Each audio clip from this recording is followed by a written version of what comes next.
Jaundice one of the most important. আপনাদের final proof এক্সামিনেশনে obstructive jaundice থাকবেই, কোনো কথাবার্তা না। হ্যাঁ, প্রতিদিন মিনিমাম একটা কেস দেওয়ার চেষ্টা করা হয়, প্রয়োজনে দুইটা দিই আমরা যখন কেস শর্ট পড়ে। হ্যাঁ, সুতরাং অবস্ট্রাকটিভ জন্ডিস আপনাদের মোটামুটি খুব ভালো করে পড়তে হবে।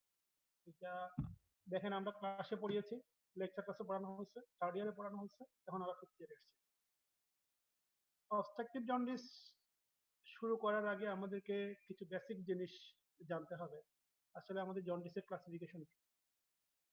আমরা যদি লিভারকে ঠিক মাঝখানে রাখি তাহলে দেখেন pre hepatic, hepatic, post hepatic.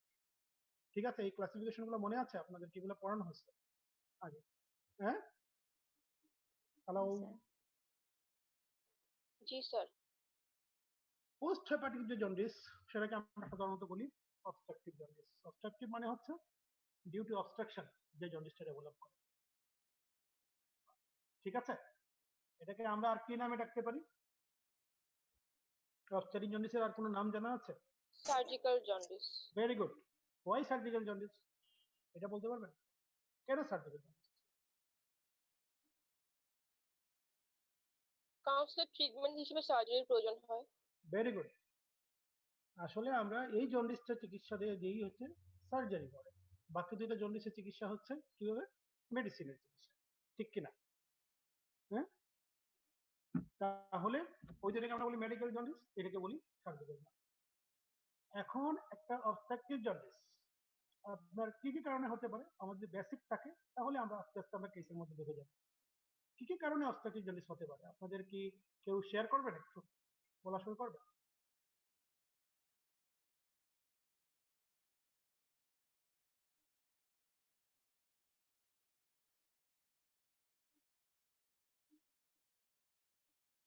Obstruction কি কি কারণে হতে পারে আমার পোস্ট হেপাটিক রিজনে? একটা হতে পারে স্টোন। কি স্টোন? স্টোন হলে আমরা এটাকে কি বলি? কোলিডোকোলিথিয়াসিস। ওকে, দেন আর কি হতে পারে? আমরা যদি তিন ভাগে ভাগ করে বলি, within the lumen, within the wall, outside the wall, এইভাবে ভাগ করে বললে আরো সুন্দর হয়, ঠিক কিনা? উইদিন দ্য লুমেনের মধ্যে কি পাইলাম? স্টোন। উইদিন দ্য ওয়ালের মধ্যে কি হতে পারে? Number one, stricture. কোনো কারণে স্ট্রিকচার ডেভেলপ করছে, সেটা হতে পারে এডিওপ্যাথিক, হতে পারে আয়োট্রোজেনিক। দেন কার্সিনোমা, ক্যান্সার, কলাঞ্জিওকার্সিনোমা হতে পারে। আর আরেকটা জিনিসের আমরা নাম বলি periampullary carcinoma and carcinoma head of pancreas. দেখেন এতগুলো ক্যান্সার আমরা এখানে অ্যাড করলাম। কার্সিনোমা হেড অফ পেনক্রিয়াস যেটা করবে সেটা আউটসাইড দ্য ওয়াল থেকে কম্প্রেশন দেবে, ঠিক কিনা? হ্যালো। Yes sir. তাহলে দেখেন আমরা অনেকগুলো কারণ জানলাম কি কি কারণে আমাদের এখানে অবস্ট্রাকশন ডেভেলপ করতে পারে। এখন যদি আমরা একটা কেস প্রেজেন্টেশন শুরু করি, এই ধরনের একটা পেশেন্ট আমার কাছে কি নিয়ে প্রেজেন্ট করবে? একটা জন্ডিসের পেশেন্ট আসছে আপনার ওয়ার্ডে, এসে আপনার কাছে কি বলতে পারবে যে ম্যাডাম আমার এই অসুবিধা, এই অসুবিধার জন্য আমি আপনাদের কাছে আসছি, আপনার কাছে আসছি। প্রথমেই বলে তার একটা পেইন, আপার অ্যাবডোমিনাল পেইন। কিন্তু এখানে মাথায় রাখতে হবে জন্ডিসের ক্ষেত্রে আরেকটা বেসিক জিনিস মাথায় ঢুকিয়ে রাখতে হবে। এই অবস্ট্রাকটিভ জন্ডিসকে কিন্তু আমরা আরেকভাবে ভাগ করি, সেটা হচ্ছে একটা হচ্ছে পেইনলেস, একটা হচ্ছে painful. Painful jaundice, obstructive jaundice মানে হচ্ছে কোলিডোকোলিথিয়াসিস। পেইনলেস অবস্ট্রাকটিভ জন্ডিস যেটা হচ্ছে সেটাকে আবার আমরা দুই ভাগে ভাগ করি, একটা হচ্ছে ফ্লাকচুয়েটিং টাইপ আর একটা হচ্ছে persistent jaundice. Carcinoma head of পেনক্রিয়াসের জন্য যে জন্ডিসটা হয় এটা সাধারণত পারসিস্টেন্ট অবস্ট্রাকটিভ জন্ডিস হয়। আর পেরিয়াম্পুলারি কার্সিনোমার জন্য যে জন্ডিসটা হয় সেটা পেইনলেস হয়, কিন্তু এটা ফ্লাকচুয়েটিং হতে পারে। কারণটা হলো যখন পেরিয়াম্পুলারি কার্সিনোমাতে যখন সেন্ট্রাল নেক্রোসিস ডেভেলপ করে এক পর্যায়ে এটা আবার রিলিফ হয়ে যায়।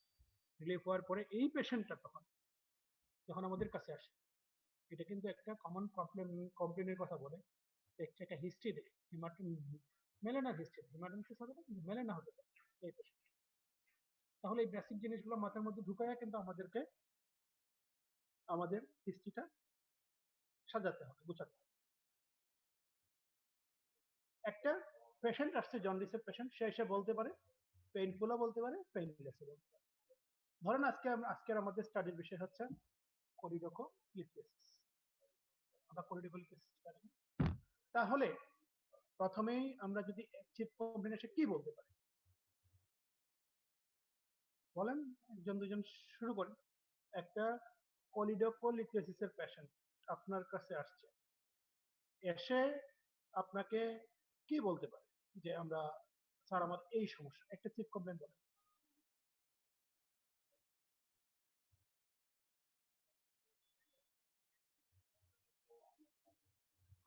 কেউ বলবেন না? আসলে জানার জন্য না, মানে আপনারা আসলে এখান থেকে দেখা যায় না, তো ফেস দেওয়া দেখা যাচ্ছে না, যার ফলে আমরা বুঝতে পারতেছি না আপনারা আমাদের কথাগুলো শুনতেছেন নাকি শুনতেছেন। This is the problem. Sir এখানে কমপ্লেইন্সে থাকতে পারে যে pain in right upper abdomen, very good, then বলবে যে pale stool, dark urine, right, তারপর স্যার ইচিং থাকতে পারে বডিতে। Very very good. এই তিনটা জিনিস নিয়ে আমরা তাকে রিকারেন্ট বলেন, যে রিকারেন্ট আপার অ্যাবডোমিনাল পেইন, বারবার পেশেন্টের পেইন হয় ফর যে সময়টুকু হাতে ধরেন লাস্ট 3 মান্থ অথবা 2 মান্থ। ইচিং ফর কতদিন থেকে ইচিং, সেম ডিউরেশন নাকি আর একটু কম? সাধারণত 3 মাস হলে দেন 1 মাসের জন্য একটা ইচিং। আর pale colour stone and dark colour urine for same duration. এই তিনটা চিফ কমপ্লেন থেকে আমরা যখন শুরু করব, কি শুরু করব? আমাদের হিস্ট্রি অফ প্রেজেন্ট ইলাবোরেশন শুরু করতে হবে না? according to the statement of the patient, he was reasonably all right about 2 months back or 3 months back. Then he or she noticed yellow discoloration of the skin and আর কি আপার abdominal pain, তাই তো? Discolouration সাথে কি তার pain ছিল। Pain কি ধরনের pain ছিল? Colic in nature. এই ধরনের ক্ষেত্রে পেশেন্টের যখন কোলিডোকোলিথিসিস হবে, তার পেশেন্টের পেইনটা কি হবে? Colic in. কারণ আপার অ্যাবডোমিনাল পেইন থাকে, colic in nature, severe in intensity, and pain is associated. Pain কিভাবে অ্যাসোসিয়েটেড করে? এখানে কোলেনজাইটিসের বেশি থাকে। সাধারণত কোলিডোকোলিথিসিস হলে আমাদের কোলেনজাইটিসের ফিচার। চারকট ট্রায়াডস আপনারা পড়ানো হয়েছে লেকচার ক্লাসে, দেখবেন চারকট ট্রায়াড। এই জিনিসটা কি? Intermediate pain, intermediate jaundice and intermediate fever. এই ধরনের ফিভারটা কিভাবে আসে? সাধারণত ফিভার উইথ চিলস এন্ড রাইভার। আমাদের এখান থেকে একটা কমন কোয়েশ্চেন আপনাদেরকে জিজ্ঞেস করা হয় যখন ফাইনাল পেপারে ভাইভাতে যাবে, যে কোথায় কোথায় ইনফেকশন হলে আমাদের ফিভার হলে ফিভার উইথ চিলস এন্ড রাইভার প্রেজেন্ট করতে পারে, কি বলতে পারবেন? ম্যালেরিয়াতে হবে। ম্যালেরিয়া। আমি সার্জারি চিন্তা করতেছিলাম, তো অফকোর্স ম্যালেরিয়া। আর কি বলে? Sir acute cholecystitis. Sir cholangitis আর ইউটিআই হয়। কোলানজাইটিস। দেখেন আমি তিনটা জিনিসের টেস্ট দিই, স্যার একদম কমন। যতগুলো ট্র্যাক আছে, যত ট্র্যাকের যদি ইনফেকশন হয়, এটা ফিভার উইথ চিলস এন্ড রাইভার প্রেজেন্ট করে। আপনি যদি বিলিয়ারি ট্রিতে কোনো ইনফেকশন হয়, এটা চিলস এন্ড রাইভার প্রেজেন্ট করে। এটা যদি ইউরিনারি ট্র্যাক্টে ইনফেকশন হয়, এটাও চিলস এন্ড রাইভার প্রেজেন্ট করে। এটা যদি রেসপিরেটরি ট্র্যাক্টে ইনফেকশন হয়, এটাও চিলস এন্ড রাইভার প্রেজেন্ট করে। মনে থাকবে? তাহলে যখন পরীক্ষা হলে জিজ্ঞেস করা হবে, যে তখন আপনি ধুঁয়ে বলে দিতে পারবেন তিনটা জিনিস, যে respiratory tract infection, urinary tract infection, biliary tract infection. Okay, তাহলে একটা পেশেন্ট প্রেজেন্ট করলো কিভাবে? ফিভার উইথ চিলস এন্ড রাইভার। Patient also give history. তার কি হিস্ট্রি দেবে? যে এই পেইন আসার পরে তার ইয়েলো ডিসকালারেশন হয়েছিল, সাথে সে কি করছিল? পেল কালার স্টুল পাস করছে এবং ডার্ক কালার। হোয়াই পেল কালার স্টুল? পেল কালার স্টুল কেন হয় অবস্ট্রাকটিভ জন্ডিসে?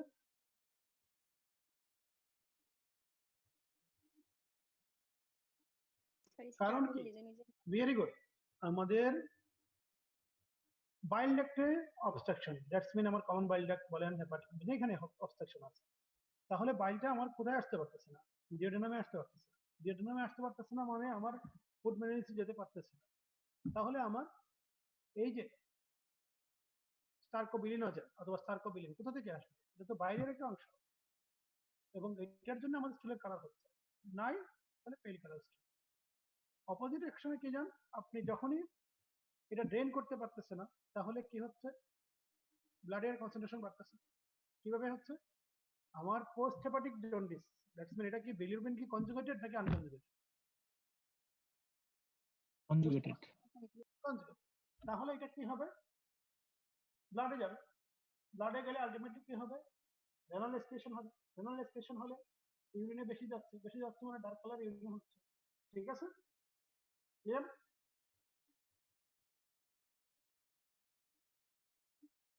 সাথে আমার কি বলছিলাম? ইচিং। ইচিং হচ্ছে কেন? ওয়াই ইচিং হচ্ছে?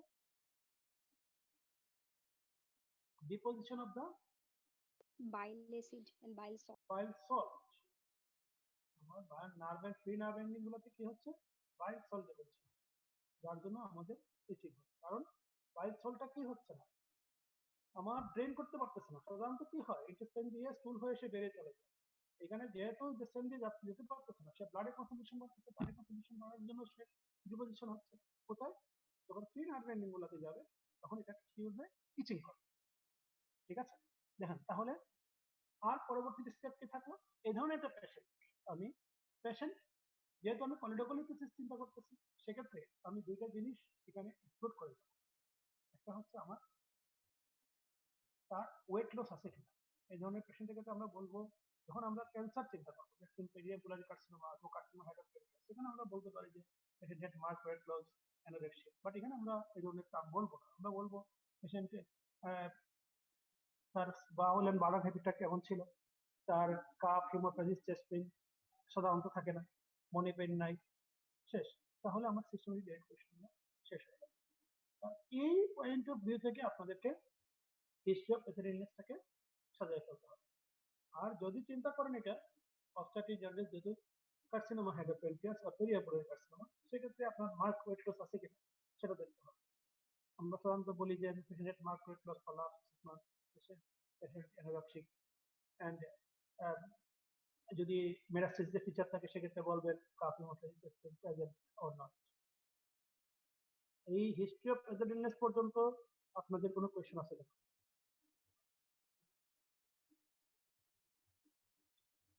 হিস্ট্রি অফ প্যাথোজেনিস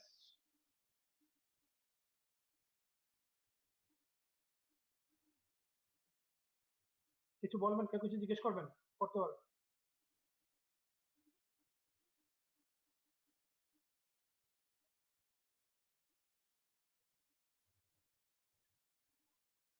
আছেন তো আপনারা? শুনতে পাচ্ছেন কিনা? Yes or no? জি স্যার, শুনতেছি। Very good, thank you. তাহলে আমরা এখন কেটে যেতে কিসে যেতে পারি? পরবর্তী স্টেপে যেতে পারি। পরবর্তী স্টেপ কি? History of past illness. Past এলনেসে কি আপনার সিগনিফিকেন্ট কোনো হিস্ট্রি আছে কিনা? Then family history. Family history positive or not, আছে কি নাই? ইমিউনাইজেশন হিস্ট্রি, সোশিয়াল হিস্ট্রি, এই পুরো হিস্ট্রিগুলো লেখার পরে আমাদের কোথায় আসবো আমরা? General physical examination. এইখানে যদি কেউ লেখা জন্ডিস নাই, তাহলে এটাকে কোনোদিন মেনে নিবে? বলেন না স্যার। কেন কেউ মেনে নিবে না? সুতরাং এই স্টেপগুলো সুন্দর করে করতে হবে। জন্ডিস পেশেন্টের একটা সমস্যা, অ্যানিমিয়া অ্যাসেস করা খুব টাফ। ঠিক আছে? Very difficult to assess. আপনারা লিখে দেন মডারেট অ্যানিমিয়া, মাইল্ড অ্যানিমিয়া, আমরা জিজ্ঞেস করি কোথায় দেখছেন, কিভাবে দেখছেন। ঠিক আছে? তাহলে আমাদের জেনারেল ফিজিক্যাল এক্সামিনেশনের পয়েন্টগুলো আপনারা মনে করেন: অ্যাপিয়ারেন্স, বিল্ড, ডিকোমিটাস, নিউট্রিশন, কোঅপারেশন। দেন অ্যানিমিয়া, জন্ডিস, সাইনোসিস, ক্লাভিং, কলিলেকা, ডিকোমিটা, যা খুশি সব লিখে দেন। জন্ডিসটা অবশ্যই প্রেজেন্ট লিখতে হবে। হ্যাঁ, দেন অ্যানিমিয়া আছে কিনা, ডিহাইড্রেশন আছে কিনা। সাধারণত দেখা যায় জন্ডিস পেশেন্ট গুলা ডিহাইড্রেটেড থাকে, কারণ জন্ডিস পেশেন্ট গুলা যে জায়গাটাতে লিভার ইজ ইনভলভ সেখানে পেশেন্ট অ্যানোরেক্সিক থাকে, খাইতে পারে না, আর ভমিটিং হয়। এই পেশেন্ট গুলো সাধারণত একটু ডিহাইড্রেটেড থাকে। ঠিক আছে? আর লাস্ট অফ অল কি থাকে বাকি? আর কি থাকবে? ইডিমা এন্ড ম্যাকগ্ল্যান্স। জেনারেল ফিজিক্যাল এক্সামিনেশনের পরে আমাদের কি আসে? Systematic examination. আমাদের এখানে সিস্টেমেটিক এক্সামিনেশন মধ্যে কি আসবে? Abdomen proper. অ্যাবডোমেনে গিয়ে আমরা আবার সেই জিনিসগুলো দেখব। অ্যাবডোমেনের কি দেখি বলেন তো? একজন বলেন, শুরু করেন। গতদিন আলোচনা করছিলাম।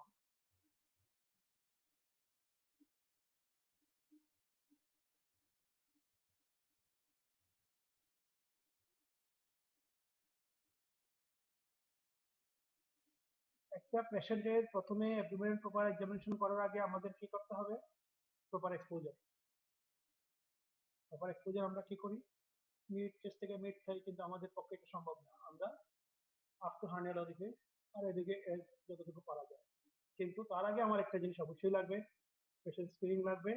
ফিমেল পেশেন্ট হলে অবশ্যই অ্যাটেন্ডেন্স লাগবে, মেল হলেও লাগবে, সেক্ষেত্রে মেল অ্যাটেন্ডেন্স। তারপরে আমরা এক্সামিনেশন শুরু করি। এক্সামিনেশন শুরু করার সময় আমাদের একটা জিনিস দেখতেই হবে যে আমার I level horizontal with the abdominal, যে জায়গাটা আমি দেখছি তার হাই একই হরাইজন্টাল লেভেলে থাকে। আপনি উপর থেকে বার্ডস আই ভিউ নিলে আপনি অনেক কিছু মিস করে যাবেন। দিয়ে আমরা কি দেখি? অ্যাবডোমিনের শেপ কেমন, এটা কি নরমাল শেপ নাকি? নরমাল শেপ বলতে কোনো শেপ নাই, আমরা আসলে অ্যাবডোমিনের শেপ ইজ স্ক্যাফয়েড।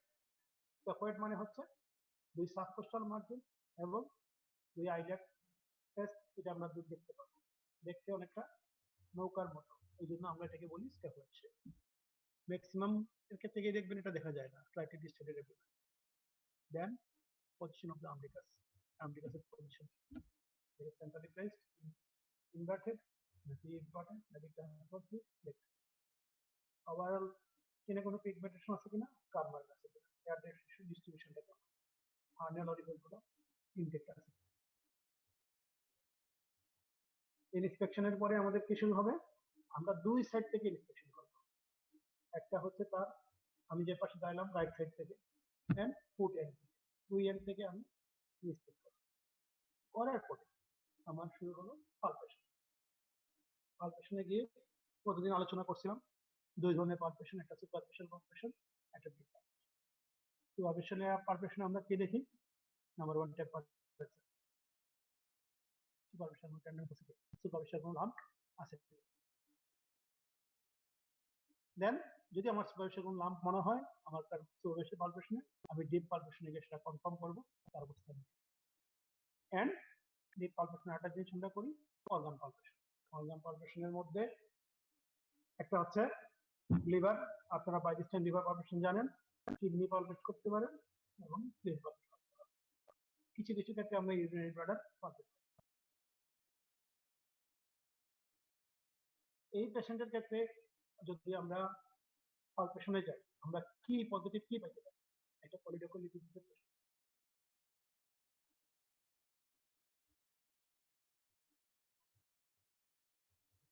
আমরা রাইট হাইপোকন্ড্রিয়াম টেন্ডেন্স পেতে পারি, রাইট হাইপোকন্ড্রিয়াম টেন্ডেন্স পাইতে পারি। এছাড়া আমরা তেমন কিছুই পাবো না। প্যারাসিগুলো নিয়ে আমি এখন আলোচনা করবো না। কলিডোকোলিটিসে আমরা ধরে নেই সেটা গলব্লাডার স্ট্রিং হয়ে গেছে। যদি সেটা প্রাইমারি কলিডোকোলিটিস হয় সেক্ষেত্রে বিকল্প হবে, অথবা ডাবল ডট স্টোন, সেগুলো নিয়ে আমি এখন আলোচনা করবো। আমরা কমনটাই বলি যে আমরা এখানে তেমন কিছু পাবো না, শুধু রাইট হাইপোকন্ড্রিয়াম টেন্ডেন্স পেতে পারি। তারপরে আমাদের একটাই জিনিস বাকি, বাকি আছে বলেন তো?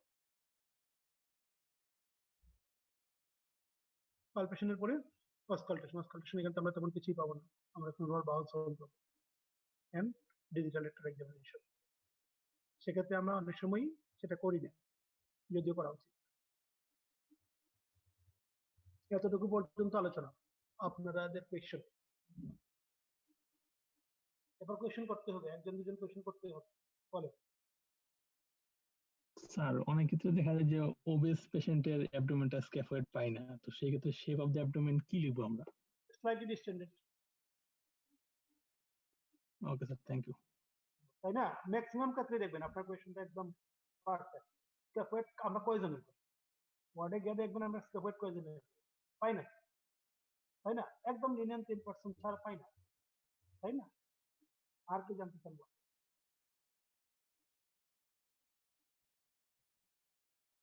স্যার সুপারফিশিয়ালি যদি আমি মাছটা পাই এবং কনফার্ম করলাম ডিপ পালপেশনে, তো লেখার সময় কি আমরা সেটা যখন ডেসক্রিপশনটা লিখবো তখন কি আমরা সেটা সুপারফিশিয়াল পালপেশন হিসেবে লিখবো না ডিপ পালপেশন হিসেবে লিখবো? আমরা যখন প্রেজেন্ট করি সুপারফিশিয়াল পালপেশন বললাম, দেন ডিপালপেশনে গেলেন, ডিপালপেশনে গিয়ে আপনাকে যতগুলো পয়েন্ট করতে হবে, এটা মাছটা কি প্যারাইটাল নাকি ইন্টারঅ্যাক্টিভ, এটাকে move with respiration or not, এটার সারফেসটা কেমন, কনসিস্টেন্সি কেমন, এর আউটলাইনটা পাওয়া যায় কিনা, এই কয়েকটা জিনিস অবশ্যই আপনাকে লিখতে হবে ডিপালপেশন। ক্লিয়ার? স্যার সুপারফিশিয়াল পালপেশনে কি আমরা ওইটা লিখবো না যে আমি একটা মাছ পাইছি? জাস্ট আপনি বলেন যে সুপারফিশিয়াল পালপেবল লাম in the right parietal reason অথবা রাইট আইলেক্টোসাস, এই শেষ। দেন আপনার ডিপালপেশনে আপনি যাচ্ছেন, গিয়ে আপনি লিখতেছেন পুরো মাছটাকে আপনি ডিসক্রাইব করবেন। Clear? Okay sir, thank you. Okay, বলেন আর কেউ কিছু বলবেন?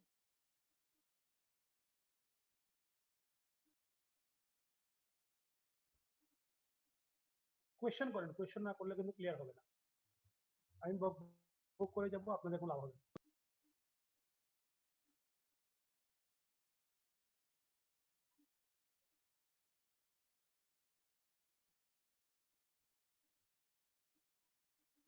তারপরে আমাদের কি প্রফেশনাল ডায়াগনোসিস কি বলে,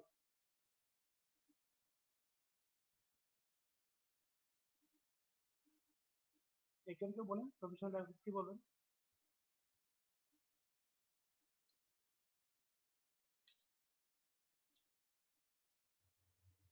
কেউ বলবেন না কথা? Obstructive jaundice due to cholecystectomy. Very good. Differential diagnosis কে শহীদুজ্জামান বলেন। Sir obstructive jaundice due to periampullary carcinoma বা carcinoma head of the pancreas. Very good. তাহলে আমরা এখানে এর বাইরে কিছু আনি না, এই তিনটার মধ্যেই আমরা ঘুরে ফিরে করি। কি বলছি কথাটা বুঝছেন? সবসময় টেকনিক রাখবেন হাতের মধ্যে। আপনি যত উল্টাপাল্টা ডিফারেনশিয়াল ডায়াগনোসিস বলবেন তত উল্টাপাল্টা ক্রস আপনাকে পরীক্ষা হলে করা হবে। তাহলে আমরা কোলেডিকোলিপিসিস থাকুক আমার primary diagnosis, secondary diagnosis differential diagnosis আমার থাকবে periampullary carcinoma, carcinoma head of the pancreas. তারপরে আমাকে যেটা করতে হবে points in favour, points against, তাই না? আমরা কেমনে ডিফারেনশিয়াল ডায়াগনোসিসকে এক্সক্লুড করব? পয়েন্টস ইন ফেভার কি ছিল? এখানে পেইন ছিল, ওটাতে পেইন থাকার কথা না। এটা যে ফ্লাকচুয়েটিং টাইপের জন্ডিস ছিল, ওটাতে এই ধরনের জন্ডিস পারসিস্টেন্ট টাইপের জন্ডিস, তাই তো? এই তো শেষ। এখন আমরা ইনভেস্টিগেশন কি করব বল, শহীদুজ্জামান আপনার অন করা আছে, বলেন। স্যার প্রথমে স্যার হচ্ছে যে লিভার ফাংশন টেস্ট করব। লিভার ফাংশন টেস্টের মধ্যে আমরা কি কি করতে পারি? আর serum bilirubin, serum, very good, serum bilirubin, then ALP, AST, আর তারপর স্যার আমরা প্রথম মিন টাইমটাও করব এখানে। প্রথম মিন টাইম করব, আর স্যার এলটি, এএসটি, এএলপি তিনটা করব, সিরাম বিলিরুবিন করব, আর হচ্ছে স্যার হচ্ছে আমরা এই প্রথম মিন টাইমটা করব। আর কি করব? Sir ultrasonography of hepatobiliary system and pancreas. আচ্ছা, ভেরি গুড। আর এরপরে স্যার হচ্ছে আমরা এই ইআরসিপি করতে পারি, এমআরসিপি করতে পারি। Very good. আচ্ছা, তাহলে আমরা সুন্দর করে যদি ভাগ করে বলি, কিছু আমরা ডায়াগনোসিসের জন্য করব, কিছু পেশেন্টের জেনারেল কন্ডিশনটা কেমন আছে এটা অ্যাসেস করার জন্য করব, আর কিছু ইনভেস্টিগেশন করব পেশেন্টটাকে প্রিপারেশন করার জন্য। তাহলে আর সুন্দর, তাই না? একটা জিনিস হলো আমরা কি করলাম, প্রথমেই আমরা যদি বলি এদের একটা পেশেন্টের ক্ষেত্রে এখন যদি ইম্পর্টেন্স আমাদেরকে ইয়ে করতে হবে, ইনভেস্টিগেশন গুলো করতে হবে। মানে মোস্ট ইম্পর্টেন্ট গোল্ড স্ট্যান্ডার্ড হচ্ছে আলট্রাসোনোগ্রাফি। তাহলে আমরা এখানে আলট্রাসোনোগ্রাফি করব, আমি বলবো বলেন হাউলের জন্য, সাথে স্পেশাল অ্যাটেনশন বলেন হেপাটাইটিস জন্য। কারণটা হলো একটা পেশেন্ট আপনার কাছে আসছে, আপনি তাকে চিনেন না, জানেন না তার পেটে অন্য কোনো সমস্যা আছে কিনা এটা কিন্তু আপনি জানেন, তাই না? সেক্ষেত্রে যদি আপনি প্রথমে একটা ইনিশিয়াল সার্ভে করে নেন যে হ্যাঁ আমার তো এখানে তো জন্ডিস আছে, আপনার এই জন্ডিস আছে, সাথে আমার অন্য কোনো সমস্যা আছে কিনা সেটা আমাকে দেখতে হবে। পেশেন্টকে যখন আপনি কাউন্সিলিং করতে যাবেন বিফোর অপারেশন, তখন আপনাকে পুরো পেশেন্টটাই কাউন্সিলিং করতে হবে যে আপনার এই সমস্যা। সেটাতে আপনি একটা জিনিস মিস করে গেলেন। সাপোজ একটা ইয়াং মেয়ে আসছে, তার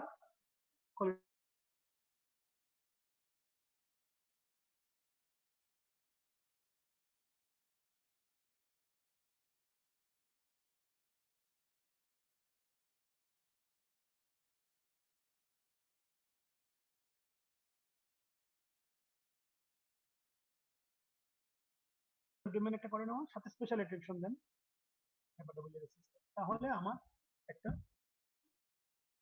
কি করবে, আমি একটা প্রাথমিক একটা ধারণা পেয়ে গেলাম কি আছে। দেন আমরা যাবো লিভার ফাংশন টেস্টের মধ্যে আমরা কোনটা বেশি গুরুত্ব দেব। এখানে আমাদের মোস্ট সেন্সিটিভ সেটা হচ্ছে অ্যালকালাইন ফসফেটেস। অ্যালকালাইন ফসফেট এটা আমাদেরকে করতেই হবে, আমরা কত পাইলাম মোস্ট সেন্সিটিভ। দেন আমরা যেটা করি প্রথম মিন টাইম করি প্রথম মিন টাইমের সাথে আমরা বেশি করি কোনটা, আইএনআর, ইন্টারন্যাশনাল নরমালাইজ রেশিও। এটা কি জিনিস, কিভাবে বাইর করে, এটা একটা ইন্ডেক্স। ইন্ডেক্সটা হচ্ছে পেশেন্টের প্রথম মিন টাইম কত, সেটাকে আমি নর্মাল কন্ট্রোল দিয়ে ভাগ করব। সাপোজ পেশেন্টের প্রথম মিন টাইম 18, আমার কন্ট্রোল হচ্ছে 12, তাহলে আইএনআর হচ্ছে 1.5। নর্মালি হওয়ার কত, কত 1, তাই না? কন্ট্রোলের সমান হওয়ার কথা, কিন্তু এক্ষেত্রে আমার 1.5। কি কারণে সেটা হয়, কারো কি ধারণা আছে? প্রথম মিন টাইম বেড়ে যায় কেন, আইএনআর বেড়ে যায় কেন? স্নিগ্ধা সাহা একজনকে দেখা যাচ্ছে, বলেন। স্যার ভিটামিন কে ডেফিসিয়েন্সির জন্য যদি ব্লিডিং টাইমটা তো স্যার বেড়ে যাবে, এজন্য।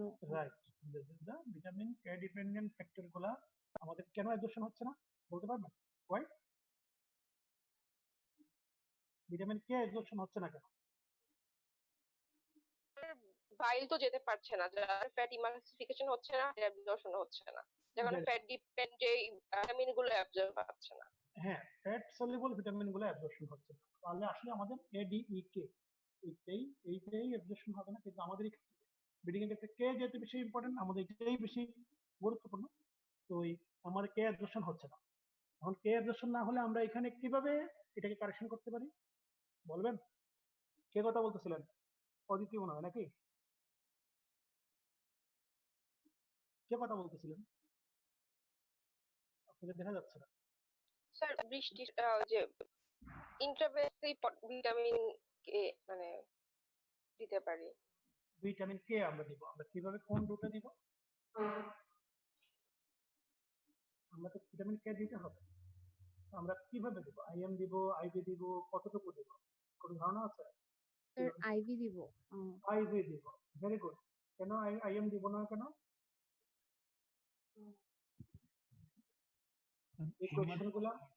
এই কোয়েশ্চন গুলা এই জন্য না যে আপনারা লজ্জা পাবেন না যে আমরা পাইনি, ক্লিয়ার করে দেওয়ার জন্য। এই কোয়েশ্চন গুলো যখন আপনারা একটু ভালো করেন তখন আমরা করি, তখন যখন আপনারা আমরা চাই আর একটু বেটার মার্কস পান, তখন এই কোয়েশ্চন গুলো চলে আসে। আইএম যখন আমি একটা পেশেন্টের ইনজেকশন দিব, কারণ তার এমনিতেই ব্রিদিং টাইপটা প্রবলেম, তখন তার হিমাটোমা হয়ে যেতে পারে, এই জন্য আমরা আইভি ইনজেকশন দিই। ঠিক আছে, আমরা কতদিন দিব আইভি? সাধারণত 10 মিলিগ্রাম আইভি ইনজেকশন দেওয়া হয় ভিটামিন কে। আমরা কয়দিন দিব ধারণা আছে? 3 to 5 days। 5 দিন। জি, 3 to 5 days। Very good. 3 to 5 days আমরা দিব, দেওয়ার পরে আবার আমরা কি করব? আবার আমরা আইএনএফ করব, করে দেখব কতটুকু আছে, ঠিক কারেকশন হয়ে আসছে কি। এই অবস্থায় যদি আমরা একটা পেশেন্টের সার্জারি করতে যাই, তাহলে কি সমস্যা দেখা দিতে পারে? আমরা যদি আইএনআর কারেকশন না করে সার্জারি করতে যাই, তাহলে আমাদের কি ধরনের সমস্যা আসতে পারে? হেমোরেজ, ব্লিড বন্ধ। Very good, haemorrhage. Haemorrhage is very important thing. আমাদের প্রচুর হেমোরেজ হয়, সেক্ষেত্রে আমাদেরকে অবশ্যই আইএনআর কারেকশন করে যেতে হবে। এখানে দেখবেন আপনারা যখন রিটেন কোয়েশ্চন সলভ করতে যাবেন, এখানে একটা টেক্সট কোয়েশ্চন হয়, প্রায় দেখবেন যে আসে কোয়েশ্চনটা প্রিপারেশন হবে জন্ডিস পেশেন্ট। একটা পেশেন্টকে ফর সার্জারি করার জন্য কিভাবে প্রিপারেশন করবে, বলেন একদম শুরু করেন। কি পয়েন্টের উপর বেস করে আমরা একটা পেশেন্টকে প্রিপেয়ার করি সার্জারি।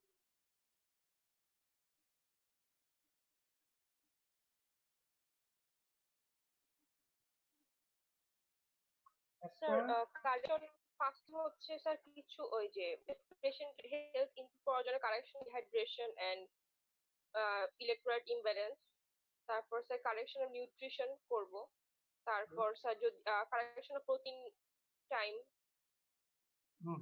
দেন স্যার প্রথমে আপনি সুন্দর বলছেন, খুব ভালো বলছেন। তারপরে আমরা যদি আরেকটা মাথার মধ্যে রাখি, দৃষ্টি কথা বলছিলেন তাই তো, এই দৃষ্টি আমরা যদি আরেকটু মাথার মধ্যে রাখি, এই পেশেন্ট গুলার কি কি রিস্ক আছে। একটা আমরা দেখলাম তার আয়রনের ভিটামিন কে থাকতেছে না, তাহলে তার ব্লিডিং এর একটা রিস্ক আছে। আমরা আয়রনের কারেকশন করলাম না, আমরা ভাবলাম যে ব্লিডিংটা কমাই দিই। দেন একটা লিভারে আমাদের ইমিউনোগ্লোবিন কোথা থেকে সিনথেসিস প্রোডিউস হয়, লিভার প্রোডিউস হয়। তাহলে আমার কি হতে পারে, আমার ইমিউনো ডেফিসিয়েন্সি থাকতে পারে। এই ধরনের একটা patient most prawn to develop infection, আমাকে অবশ্যই প্রোফাইলেক্টিক অ্যান্টিবায়োটিক দিতে হবে। আর আগে একটা কথা আমি বলছিলাম, যে ধরনের পেশেন্টের কি হয়, একটু ডিহাইড্রেটেড থাকে, কেন এনারেক্সিয়া থাকে, ভমিটিং থাকে, আমার পেশেন্টকে এডুকেট হাইড্রেশন করতে হবে। লিভার যেহেতু ডিজিজ, সেক্ষেত্রে তার একটা জিনিস ডেফিসিট হয়। আমরা যখন পোস্টবায়োটিক পিরিয়ডে আমরা কি রাখি, পেশেন্টগুলোকে এমপিও রাখি, না খাওয়াই রাখি না, দেখছেন না ওয়ার্ডে যান না, পেশেন্টের শুধু স্যালাইন চলে, তাহলে পেশেন্ট গ্লুকোজটা পায় কোথা থেকে বলেন? লিভার গ্লাইকোজেন, মাসল গ্লাইকোজেন, হ্যাঁ, গ্লাইকোজেন স্টোরেজ যেটা হচ্ছে লিভারের একটা ফাংশন আপনারা বলছিলেন, গ্লুকোস্ট্যাটিক ফাংশন, মনে আছে? লিভারের একটা ফাংশন গ্লুকোস্ট্যাটিক মানে কি বলতে পারবেন কেউ?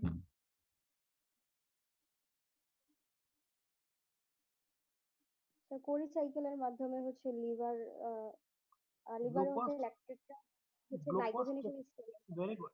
গ্লুকোস্ট্যাটিক মানে কথাটা অরিজিনাল মিনিং থেকে, the static level of glucose, মানে আমাদের শরীরে একটা স্ট্যাটিক লেভেল মেনটেন করা লিভারের একটা কাজ। যখন ডেফিসিয়েন্সি পড়তেছে সে কি করতেছে, সাপ্লাই দিচ্ছে, যখন এক্সেস হচ্ছে সে জমা রাখতেছে। খাঁটি বাংলা, ঠিক আছে? এটা একটা ব্যাংকের মতো, আপনার যখন টাকার দরকার পড়বে ব্যাংক থেকে টাকা তুলে নিয়ে আসবে, যখন আপনার কাছে এক্সেস টাকা আছে ব্যাংকে জমা রাখবে। লিভার ইজ ডিজিজ, সে তো আর আপনাকে সাপ্লাই দিতে পারতেছে না, ব্যাংক বন্ধ হয়ে গেছে, আপনি টাকা আনবেন কোথা থেকে? তাহলে প্রথমে ব্যাংকে জমাইতে হবে। এই জন্য আপনাকে গ্লুকোজ কন্টেনিং ফ্লুইড দিতে হবে, দিলে দিয়ে হাইড্রেশন করতে হবে, তাহলে লিভারে কিছু জমা থাকবে, পরবর্তীতে আপনার পোস্টবায়োটিক পিরিয়ডে এই জিনিসটা কাজে লাগবে।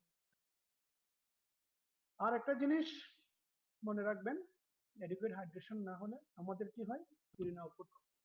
এখানে একটা জন্ডিস পেশেন্ট যখন আপনি সার্জারি করতে যাবেন, তখন একটা ইম্পর্টেন্ট জিনিস, পেশেন্টটাকে ক্যাথেটার করে দিতে। কেন ক্যাথেটার করি বলেন তো? আমার ইউরিন আউটপুট মনিটর করার জন্য, ইউরিন আউটপুট মনিটর করার জন্য কতটুকু ইউরিন আউটপুট হচ্ছে, কি সমস্যা দেখা দিতে পারে বলেন তো? একটা পেশেন্টের এখানে একটা syndrome develop, hepatorenal syndrome. Very good. Hepatorenal syndrome মানে হচ্ছে renal shutdown due to hepatic cause, লিভারের কারণে কিডনি নষ্ট হয়ে যাচ্ছে। কি কি কারণে, কি জিনিসের জন্য এই শাটডাউনটা হয়, অ্যাকুট রেনাল শাটডাউন, কি সমস্যা হয়?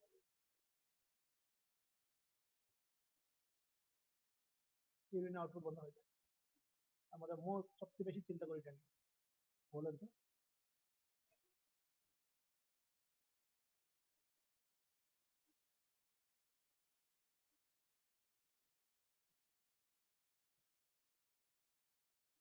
তারা জানি কথা বলতেছে, কেউ বলে না কথা, আর ওই যে বলো শুধু যেমন বাইল সল্টস আর পিগমেন্টস গুলো আছে স্যার, মানে ওই হ্যাঁ, এটা একটা কারণ, ভেরি গুড, ডিপোজিশন হয়ে যাবে, এটা একটা। আর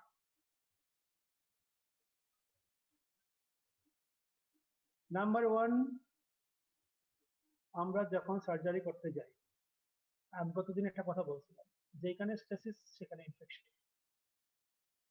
দীর্ঘদিন ধরে বাইলটা স্ট্রেসিস হয়ে আছে, এইখানে ইনফেকশন অবশ্যই আছে। ইনফেকশনের জন্যই কোলনজাইটিস হচ্ছে, সেপ্টিসিমিয়া।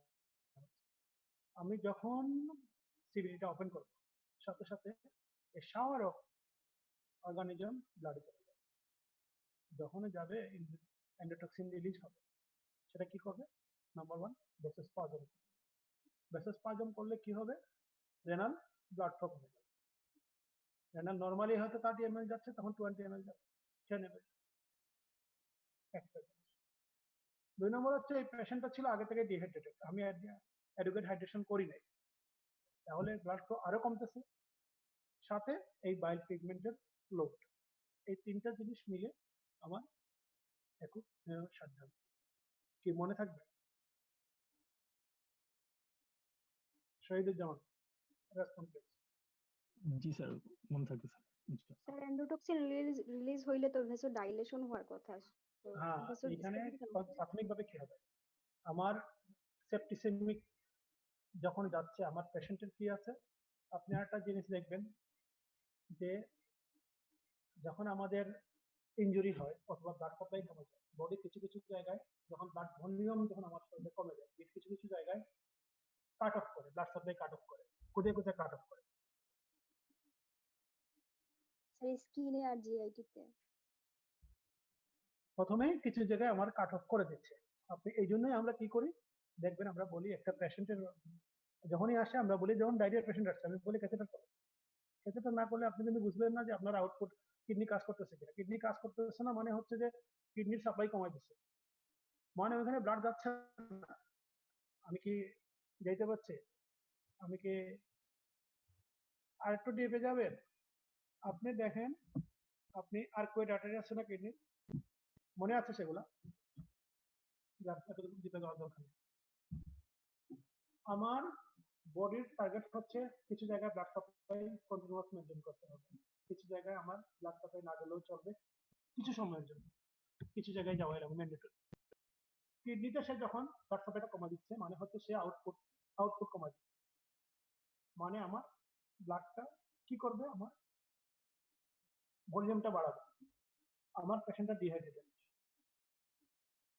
যেহেতু কি হচ্ছে আগে থেকেই আমার পেশেন্টটা ডিহাইড্রেটেড ছিল, জল, সেক্ষেত্রে আমার কিডনিতে ব্লাড ফ্লো ঠিক মতো থাকবে?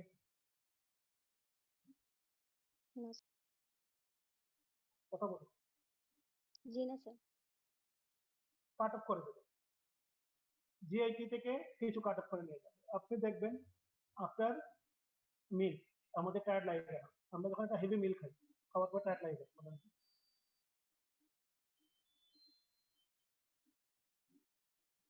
স্যার ওই জিআইটি তে ওই ফুড ডাইজেশন এবং পেরিফেরালসের জন্য ব্লাড সাপ্লাই গুলো ওইদিকে চলে যায়। তখন ব্রেইনের ব্লাড সাপ্লাই কমায় জিআইটি চলে আসছে, তাই না? ওই আমার যখন একটা জন্ডিস পেশেন্ট আমি সার্জারি করতে গেলাম, ইনিশিয়াল স্টেজে কি হবে? যখনই শাওয়ার্স অফ মাইক্রো অর্গানিজম ব্লাডে যাবে, সেপ্টিসেমিক শকে যায়। এই সেপ্টিসেমিক শক যে জিনিসটা, তখন আমাদের ইনিশিয়াল কি স্ট্রোকটা বলেন তো? সেপ্টিসেমিক শকটাকে আমার দুটো স্টেজ আছে না? ওয়ার্ম শক, কোল্ড শক করছেন? দুইটা, একটা সেপ্টিসেমিক পেশেন্টের শকের দুইটা অংশ থাকে, একটা হচ্ছে warm stage, cold stage. Cold stage মানে হচ্ছে ডিকম্পোজ, যে বেশি ইলেকট্রিশন হবে যখন কোল্ড স্টেজে চলে যাবে। ইনিশিয়াল স্টেজে যখন ওয়ার্ম শকে থাকে তখন বেশি ইলেকট্রিশন।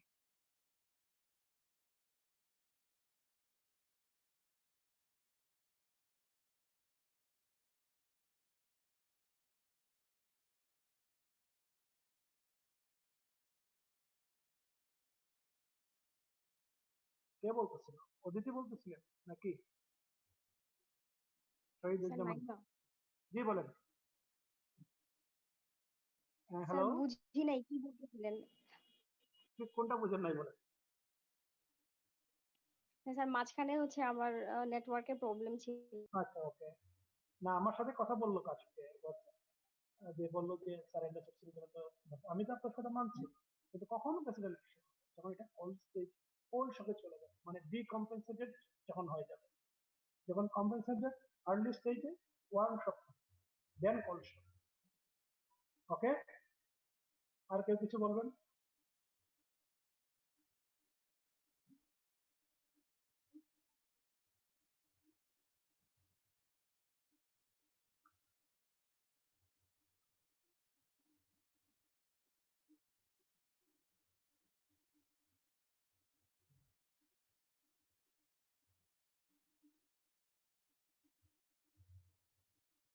কেউ বলবেন না কিছু? তাহলে প্রিপারেশন হবে জন্ডিস পেশেন্ট গেল, আমার হেপাটাইটিস সিনড্রোম গেল, এই দুইটা জিনিস অবশ্যই ইম্পর্টেন্ট, এখানে আমাদেরকে জানতেই হবে। দেন আমরা কি করবো বলে, আমাদের আরো 10 মিনিট আছে। দেন আমরা কি করবো? পেশেন্টটাকে কাউন্সিলিং করতে হবে। এখানে আমরা পেশেন্টকে কি কাউন্সিলিং করবো?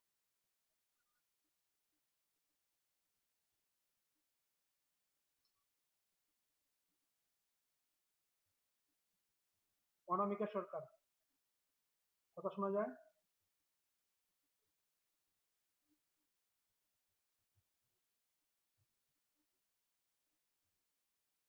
আবার সেই শহীদুজ্জামান আছো? আমি চলে গেছি। জি স্যার। এই ধরনের একটা পেশেন্ট তুমি ডায়াগনোসিস করছো কোলিডোকোলিথিয়াসিস, তুমি আল্ট্রাসাউন্ড করছো, তুমি লিভার ফাংশন টেস্ট করছো, একটা আল্ট্রাসাউন্ড একটা জায়গায় গিয়ে আটকায় যায়, সেই জায়গাটা হচ্ছে যদি lower third of the CVD তে স্টোন থাকে, সে বলতে পারবে না, সে শুধু বলে CVD is dilated, inflammatory biliary clear dilated. এই ক্ষেত্রে আমরা আপনি যে কথাগুলো বলতেছিলেন যে এমআরসিপি অথবা ইআরসিপি, এক্ষেত্রে আমরা এমআরসিপি করতে পারি। এমআরসিপি নন ইনভেসিভ, ইআরসিপি হচ্ছে ইনভেসিভ। কিন্তু ইআরসিপির ক্ষেত্রে একটা বেনিফিট আছে। ইআরসিপি একই সিটিং আমরা দুটো জিনিস করতে পারি, ডায়াগনস্টিক হতে পারে, থেরাপিউটিক হতে পারে।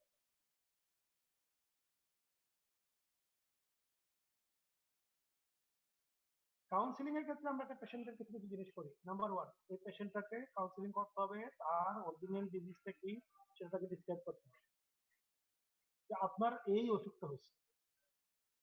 দেন এই পসিবল অপশন, এই যে ডিজিজ, এটার জন্য কি কি ট্রিটমেন্ট অ্যাভেলেবল, এটা তাকে জানাতে হবে। এটা আমরা ওপেন করে করতে পারি, লেফারেন্স করতে পারি, যেভাবে বলে যে আমরা এই সার্জারি এটার জন্য আমরা করতে পারি। দেন what are the available option in your hospital, এটাও বলতে হবে যে আমাদের এখানে আমরা সাধারণত এইভাবে করি। এই তিনটা জিনিস জানানোর পরে পেশেন্টটাকে জানতে হবে যে সে আসলে কি চায়, কিভাবে করতে চায়, এবং এই ডিজিজের আর কি সার্জারি করলে আর কোনো কমপ্লিকেশন হতে পারে কিনা, এই কিছু জিনিস নিয়ে আমরা কাউন্সিলিং করি। Counselling is very very important part. Then আমরা পেশেন্টটাকে রেডি করব ফর অপারেটিভ প্রসিডিউর। ঠিক আছে, অপারেটিভ প্রসিডিউরের জন্য রেডি করব। তো এই রেডি করার সময় যে কথাগুলো, সেগুলো আমি আগে এতক্ষণ বললাম। একটা হচ্ছে পেশেন্টটাকে প্রিপেয়ার করতে হবে সার্জারি।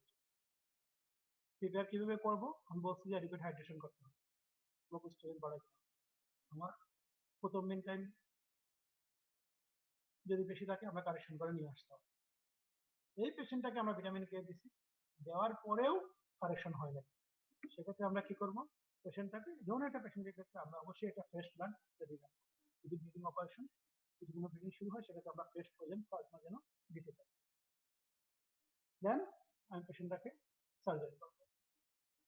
এই পর্যন্ত আপনাদের আমরা প্রিপেয়ারে সাধারণত জিজ্ঞেস করা হয়। অপারেশনটার নাম হয়তো জিজ্ঞেস করা যেতে পারে, যে একটা যদি আমরা সিবিডি ওপেন করে স্টোন বার করি, এই অপারেশনটার নাম কি? কেউ কি বলতে পারবেন? আমরা সিবিডি ওপেন করে স্টোন বার করছি, এই অপারেশনটার নাম কোলিডোকোলিথেক্টমি। পলিডোকোলিথেক্টমি।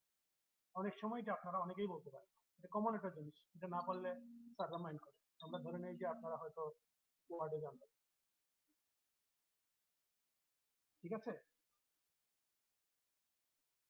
এর বাইরে আপনাদের কোনো কোয়েশ্চেন আছে কিনা?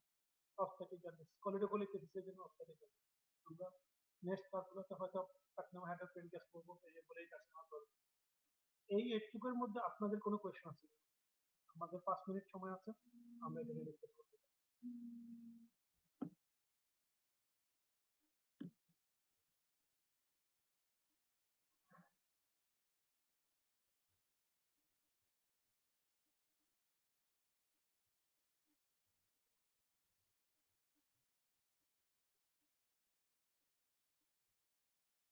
কারো কোনো কোয়েশ্চন নাই?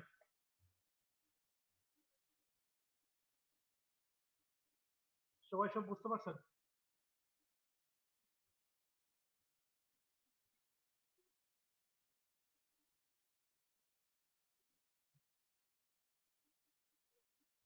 না থাকলে তো আর নাই, শেষ। হ্যালো সমীরণ, স্যার বলেন স্যার। বলিও নাহলে তারা it will have a positive impact. Sir বুঝছো?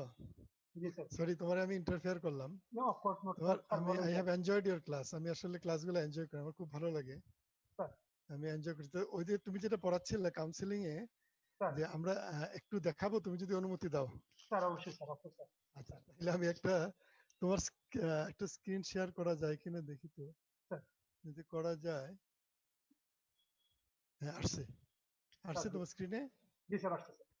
আচ্ছা, তো স্টুডেন্টরা শোনো, আমাদের একটা কাউন্সেলিং স্টেশনে এরকম একটা চার্ট থাকবে, যেটা চেকলিস্ট থাকবে। Then you greet the patient introducing the doctors. এখানে হলো একটা young patient has long history of alteration of bowel habit, mucus and blood with stool. His or her colonoscopy shows hundreds of polyps throughout the whole colon. Counsel the patient regarding the diagnosis, treatment options, and and screening of his or her family. এটা অবশ্য post graduate স্ট্যান্ডার্ডে, তোমাদের এত screening এ যাবে না। কাজে এখানে দেখা থাকবে ধরো greet the patient and introducing the doctor himself. এখানে হয়তো 1 মার্ক থাকলো। এক্সপ্লেইন দ্য কলোনোস্কোপিক ফাইন্ডিং, কি ছিল, এন্ডোস্কোপি করে কি পাওয়া গেছিল। Explain what diagnosis to the patient, what is the diagnosis, explain the diagnosis that you have a growth in the colon and the biopsy has come as malignancy, carcinoma of the colon, it is our diagnosis. Then explain the ultimate fate of the condition, what will happen if we operate the case, if we don't operate, what will happen, then that will spread locally and that will spread to the liver or any other distant organs. Then explain the surgical options. They tell the patient the surgery is the treatment. Before that, there may be another point, that what are the treatment options, then surgery, chemotherapy, radiotherapy, and what are the surgical options. These are the then explain the what are the surgical. Then here there are 2 marks allocation. Then explain the advantage and disadvantage of ileostomy and colostomy, ileostomy and ileoanal anastomosis.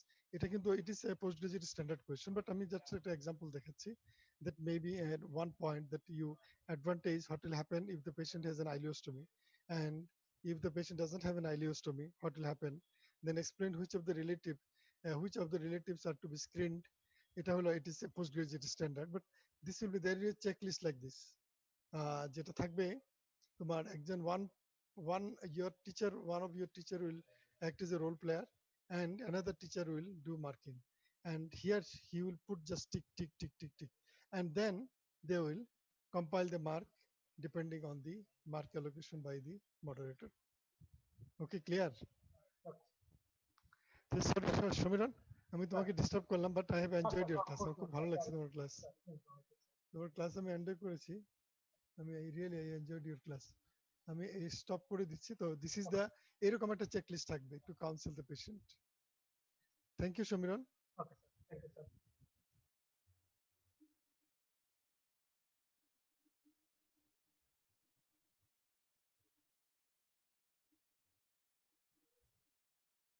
Samiran please continue, তুমি তোমার continue করো। জি sir, okay sir. তাহলে আমাদেরকে আর কোনো question আছে? কারো কোনো কোয়েশ্চেন আছে ভাই? Anyone?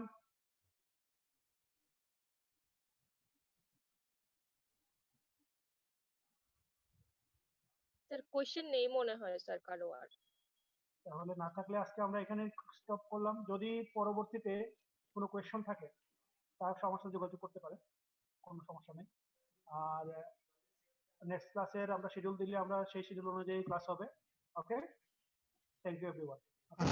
Do you have any question to know? Do you have any question to me? And you can have your phone number and you can contact me if you have any confusion. You can talk to me over phone. এটা একটা point রাখা হয় তোমার ইয়েতে counselling স্টেশনে। জি sir. ঠিক আছে, thank you Samiran. Okay sir.